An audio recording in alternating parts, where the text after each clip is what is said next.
Day 2 of the legal tampering period leading up to free agency has been pretty quiet for the Panthers, but a name that I really didn't get to talk about from day one was Bobby Brown III, nose tackle, formerly of the Los Angeles Rams. Yes, his name is Bobby Brown. I'm not sure if his mama was a very big New Edition fan, but it was her prerogative to name him whatever she wanted to, and she decided to name him Bobby Brown III. I don't know if the second was a Bobby Brown fan. I don't know.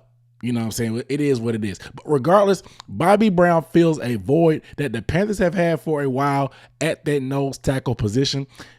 And they had a guy there, Shy Tuttle, who ended up taking a pay cut to stay around, but just wasn't big enough and strong enough to fit the bill to anchor the middle of their defense. But they end up getting Bobby Brown, and he ends up being a guy that formerly of the Rams, so you know he has some background with the system and familiarity with the system, was actually coached by somebody on the staff, A.C. Carter, and he's a pretty solid guy that can come in. Now, I talked about guys that come into this team because he ended up signing a 3-year deal worth up to $21 million. So on average, $7 million per year is what he can earn. But he was known mainly as a run stopper, but don't say that to his face because something happened online, man. An article was written about him by, I guess, a Rams reporter and talked about how good of a run stopper and he was.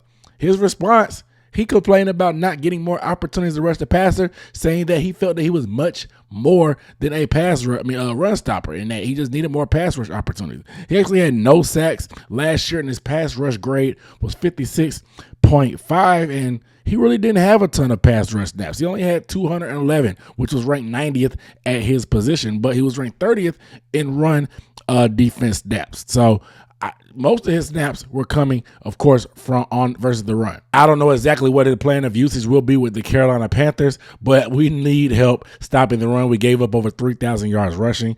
He had 16 run stops last year, according to PFF, which was pretty good, ranked 64th in the league for a guy that's rotational. That's actually pretty solid in my opinion. But again, only had about 3 pressures, but we need the help against the run. This guy's 6'4", 324, has that height, has that weight and the bulk to be able to hold down the middle. We're building a deep interior rush rotation. You guys may be thinking, dang, man, how many defensive tackles do we need? We need more.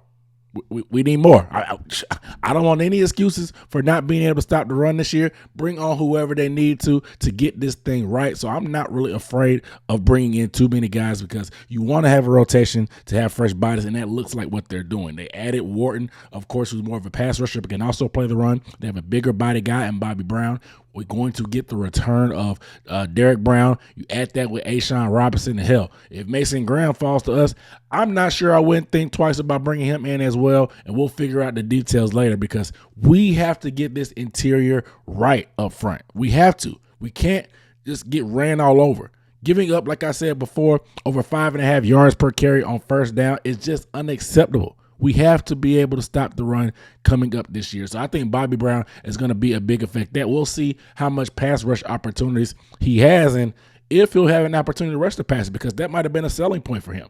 Like I said, him complaining about his usage with the Rams, it probably lowered his expectations for being able to return on his behalf, but also on theirs for him to publicly put that out there. Regardless, sometimes guys just need a fresh scenery. He's only been in the league for 4 years, so this will be a fresh start with some guys that believe in him. He's going to get an opportunity. I think there's some good upside with Bobby Brown. Finally get a nose tackle. They've been looking at guys in the draft that are bigger body as well.